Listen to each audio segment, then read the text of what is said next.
प्रदेश की राजनीति बदल रही है। अब हिमाचल प्रदेश में चुनाव के दौरान आम मुद्दे जैसे कि शिक्षा, सड़क, पानी, बेरोजगारी, महंगाई, इन सब को छोड़कर चर्चा इस बात पर हो रही है कि चुनाव लड़ने वाला कौन सा नेता बीफ खाता है और कौन सा नेता बीफ नहीं खाता। नमस्कार, मैं नेहा धीमान और फर्स्ट वर्डिक मीडिया की ओर से आज की इस सियासी चर्चा में आप सभी का स्वागत है। दर्शकों, आज की सियासी चर्चा में बात हिमाचल प्रदेश की राजनीति में अचानक हुई बीफ की एंट्री पर करेंगे। इसी के साथ साथ कांग्रेस की टिकटें जो कि अटक अटक के आ रही हैं, अब कहां लटक गई हैं और कब तक ये प्रत्याशी तय हो पाएंगे, इस पर चर्चा करेंगे। इसके साथ जो आरोपों का दौर हिमाचल प्रदेश में जारी है, सुधीर शर्मा जो कि धुआंधार आरोप करप्शन के हिमाचल प्रदेश की सरकार पर लगा रहे हैं, इसकी पड़ताल करेंगे, कहां तक सही है कहां तक नहीं है, और आपको भी इसकी जानकारी देंगे कि क्या क्या आरोप लगाए गए हैं। मुख्यमंत्री डिफेंसिव प्ले कर रहे हैं अपनी सरकार को लेकर। प्रतिभा सिंह जो कि प्रदेश अध्यक्ष है कांग्रेस की, उनको लेकर क्या क्या बयान मुख्यमंत्री की तरफ से आज निकल कर आए हैं, उस पर भी चर्चा करेंगे। और भाजपा का चुनावी प्रचार कहां तक पहुंच गया है, कितना दमदार है और कितना कमजोर है, कहां पर मजबूत भाजपा, कहां कमजोर है, इस पर भी चर्चा करेंगे। लेकिन शुरुआत करेंगे हिमाचल प्रदेश की राजनीति में बीफ की एंट्री से। देखिए, आमतौर पर चुनाव की अगर बात करें तो हिमाचल प्रदेश में जो चुनावी मुद्दे रहते थे, हिमाचल प्रदेश की जो भौगोलिक परिस्थितियां हैं उनके अनुसार बहुत महत्वपूर्ण जो चीजें हिमाचल प्रदेश के लिए हमेशा से रही, पानी, सड़क, शिक्षा, बेरोजगारी, इस तरह के मुद्दे। और इनके अलावा अगर बात करें तो कर्मचारियों के जो मुद्दे थे वो हिमाचल प्रदेश की सियासत में चुनाव के दौरान अक्सर उजागर हुआ करते थे। लेकिन इस वक्त देखा जाए तो प्रदेश में जो राष्ट्रीय मुद्दे हैं उनकी कहीं ना कहीं एंट्री होते हुए इस लोकसभा चुनाव में दिखाई दे रही है। ये एंट्री हो भी इसलिए रही है क्योंकि कई बड़े नेता जो है, या मैं कहूंगी कि पहले बॉलीवुड अभिनेता थे और अब नेता हुए हैं, उनको हिमाचल प्रदेश की राजनीति में एंट्री मिली है। अब राष्ट्रीय स्तर पर जो विख्यात हैं उनको हिमाचल प्रदेश की राजनीति में एंट्री मिली है, तो जाहिर सी बात है कि हिमाचल प्रदेश में राष्ट्रीय स्तर के मुद्दे भी आएंगे और उन पर चर्चा भी होगी। हालांकि ये तो जनता को तय करना है कि उन मुद्दों पर वोट देना है या नहीं, हिमाचल की बात करने वालों पर वोट देना है या नहीं, ये जनता तय करेगी। चलिए बात करते हैं कि कैसे एंट्री हुई बीफ की। देखिए, कुछ समय पहले हिमाचल प्रदेश के लोक निर्माण मंत्री विक्रमादित्य सिंह, जो कि अक्सर अपनी फेसबुक पोस्ट को लेकर काफी चर्चा में रहते हैं, तरह तरह की पोस्ट जो है विक्रमादित्य फेसबुक के माध्यम से जनता से कनेक्ट करने की लगातार कोशिश करते हैं और इस तरह के पोस्ट वो करते रहते हैं। कुछ ही दिनों पहले उन्होंने एक पोस्ट किया था हिमाचल प्रदेश में। उन्होंने लिखा था, बिना कंगना को मेंशन किए उन्होंने लिखा था कि हिमाचल प्रदेश देवभूमि है और ऐसे में हिमाचल में किसी ऐसे नेता का चुनाव लड़ना ठीक नहीं है, चिंता का विषय है जो गौमांस यानी कि बीफ का सेवन करता हो। अब गौमांस और की बात यहाँ पर की गई है तो जाहिर सी बात है कि काफ़ी चर्चा में उनका ये पोस्ट रहा चर्चा में। तो टारगेट जो है स्पेसिफिक सा जनता को मालूम हो ही गया कि यहाँ पर कंगना रनौत पर टारगेट किया जा रहा है। और इसको लेकर जब ये खूब चर्चा में पोस्ट आया तो उसके बाद आज कंगना रनौत ने इस पर सफाई भी दी। कंगना ने कहा कि ये इस तरह के आरोप उन पर लगाए जा रहे हैं, ये बिल्कुल तथ्यहीन है। उन्होंने कहा कि उन्होंने आज तक कभी भी गोमांस का सेवन नहीं किया है। वो एक प्राउड हिंदू है, कंगना बीइंग कंगना, जिस तरह से वो कहती हैं कि वो एक प्राउड हिंदू हैं और उन्होंने कभी भी बीफ का सेवन जो है वो नहीं किया है और इस तरह से उनकी छवि को खराब नहीं किया जा सकता। उनकी जनता उनको बखूबी जानती है कि वो प्राउड हिंदू है। इस तरह की बातें कंगना ने कही। हालांकि ये बात आई कहां से? अगर कंगना ने ऐसा कभी कुछ किया ही नहीं है तो फिर विक्रमादित्य ने ये पोस्ट क्यों किया और ये चर्चा शुरू कहां से हुई? देखिए, साल 2019 की ये बात है कि एक इंटरव्यू की कटिंग एक व्यक्ति ने ट्विटर पर शेयर की थी, जिसमें ऐसा बताया गया था कि कंगना ने कहा है कि जब वो अपने घर से बाहर आई थी, जब अपना घर वो छोड़ रही थी, तो उनकी माँ ने उनसे कहा था कि तुम कभी भी बीफ मत ट्राई करना, बीफ मत खाना, क्योंकि हम लोग हिंदू हैं और ये ठीक नहीं। तो उसमें कंगना ने बताया है आगे ये क्लेम उसमें किया गया है, उस पोस्ट में ऐसा दावा किया गया है कि कंगना बताती हैं कि इस बात को लेकर उनमें बहुत ज़्यादा क्यूरियोसिटी हो गई कि ऐसा क्या है बीफ में जो मुझे खाने के लिए मना किया जा रहा है। उसके बाद उन्होंने बीफ खाया और फिर वो रेगुलरली ईट करती रही है बीफ। लेकिन ये इसकी पुष्टि जो है पूरी हम नहीं करते हैं। इस तरह का एक पोस्ट वायरल हुआ था, जिसके बाद कंगना ने इस पर, कंगना की जो टीम है उन्होंने इस पर रीट्वीट किया था, इस पर जवाब उन्होंने दिया था। देखिए, इसकी तो पुष्टि नहीं की जाएगी कि ये जो इंटरव्यू है ये ठीक है कि नहीं है, लेकिन कंगना का जो रीट्वीट था उस पर जरूर हम यहां पर बात करना चाहेंगे। जो कंगना की टीम द्वारा रीट्वीट किया गया था वो कुछ इस तरह से था कि बीफ या कोई भी दूसरा मीट खाने में कोई दिक्कत नहीं है, ये धर्म से जुड़ा हुआ मामला नहीं है, ये कोई रहस्य नहीं है कि कंगना ने 8 साल पहले शाकाहार अपना लिया और योगी बनने का विकल्प चुना। वो अभी भी किसी एक धर्म में भरोसा नहीं करती। इसके विपरीत उनके भाई मांस खाते हैं, इससे वो कंगना से कम हिंदू नहीं हो जाते। हम मध्यकालीन युग में नहीं हैं, आज कोई भी अपना धर्म बना सकता है और उसका पालन कर सकता है। देखिए, वो जो ट्वीट था वो किसी और के द्वारा किया गया था, लेकिन ये कंगना की टीम द्वारा ट्वीट किया गया था, जिसमें उन्होंने कहा है कि बीफ खाना धर्म से जुड़ा हुआ नहीं है। इस तरह की बातें उन्होंने कही। तो ये ट्वीट काफी वायरल हुआ, तब भी उनको ट्रोल किया गया था और अब जो है कहीं ना कहीं दोबारा से ये ट्वीट हाईलाइट होने लगा है, जो कि कंगना की टीम द्वारा किया गया था। और अब जो है इसी के चलते ये बीफ वाला जो पूरा मसला है हिमाचल प्रदेश में दोबारा से उजागर हुआ है। उस ट्वीट का तो देखिए पुष्टि नहीं की जा सकती, लेकिन ये ट्वीट कंगना की टीम द्वारा ही किया गया था। हालांकि अब कंगना के विचार बिल्कुल अलग हैं। अब कंगना का कहना है कि उन्होंने कभी भी बीफ नहीं खाया, बीफ ट्राई नहीं किया है उन्होंने। ये बात कंगना ने आज ट्वीट के माध्यम से जनता के सामने रखी है। अब ये इतना बड़ा मसला क्यों है?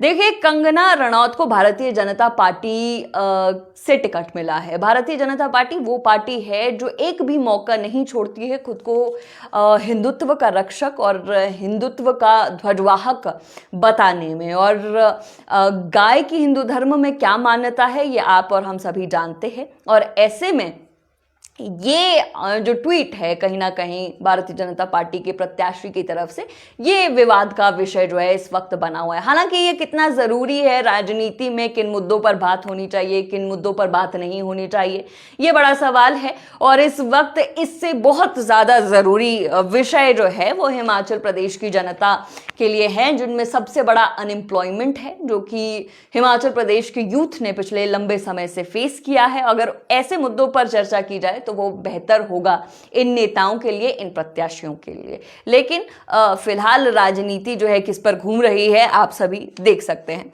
चलिए अब आगे बढ़ते हैं, और क्योंकि इसी से हमने शुरुआत की है तो मंडी लोकसभा की भी बात कर लेते हैं। देखिए, मंडी लोकसभा से लगभग तय हो चुका है कि विक्रमादित्य सिंह मैदान में हो सकते हैं।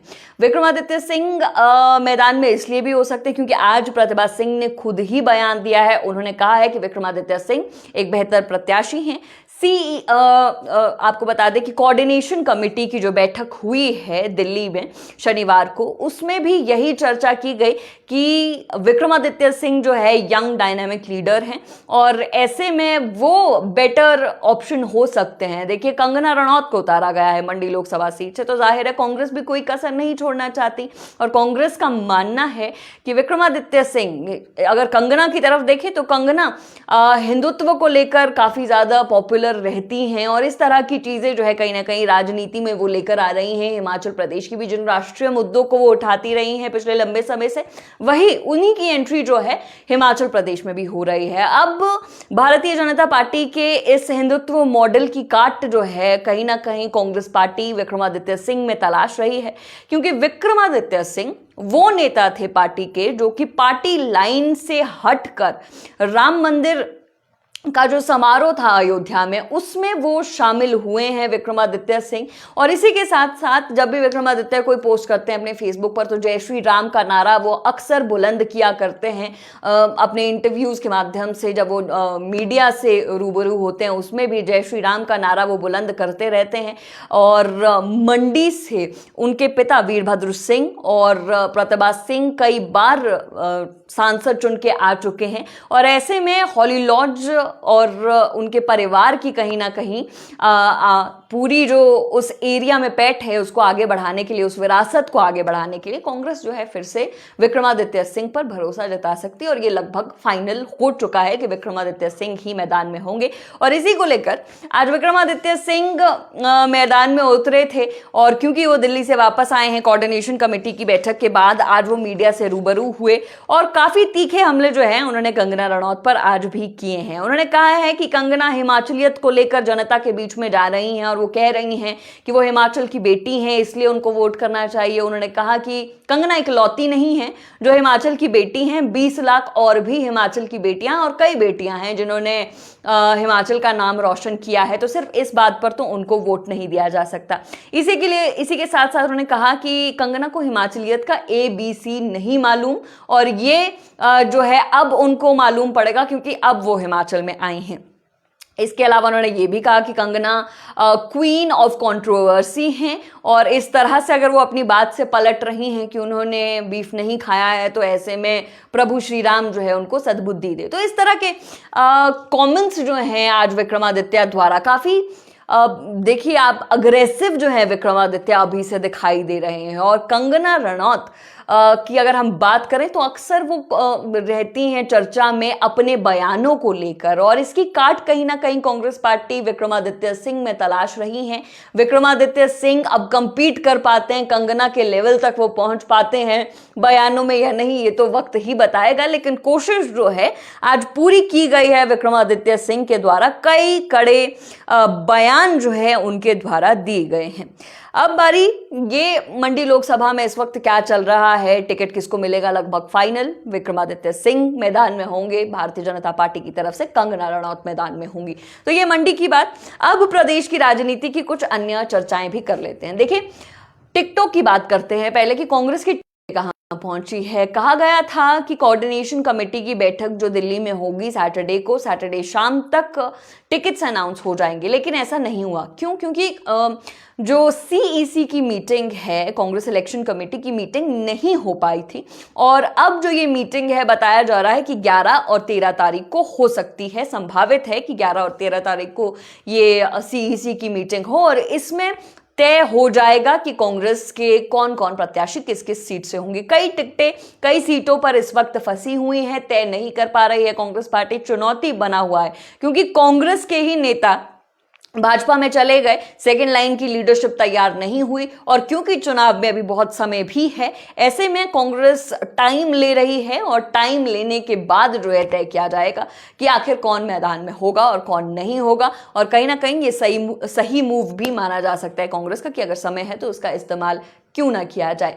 अब बारी ये कांग्रेस टिकटों की है। देखिए 11 और 13 तारीख को तय हो पाएगा, लेकिन यहां पर जो है जो आरोप और प्रत्यारोप लगातार कांग्रेस में जारी है, कांग्रेस और भारतीय जनता पार्टी में जो नेता गए हैं कांग्रेस के उनमें जारी है, वो आज भी देखने को मिला। मुख्यमंत्री ने आज एक और बड़ा दावा किया। पहले उन्होंने दावा किया था कि 15-15 करोड़ रुपए में बिके हैं सभी जो नेता हैं जो कांग्रेस छोड़कर गए।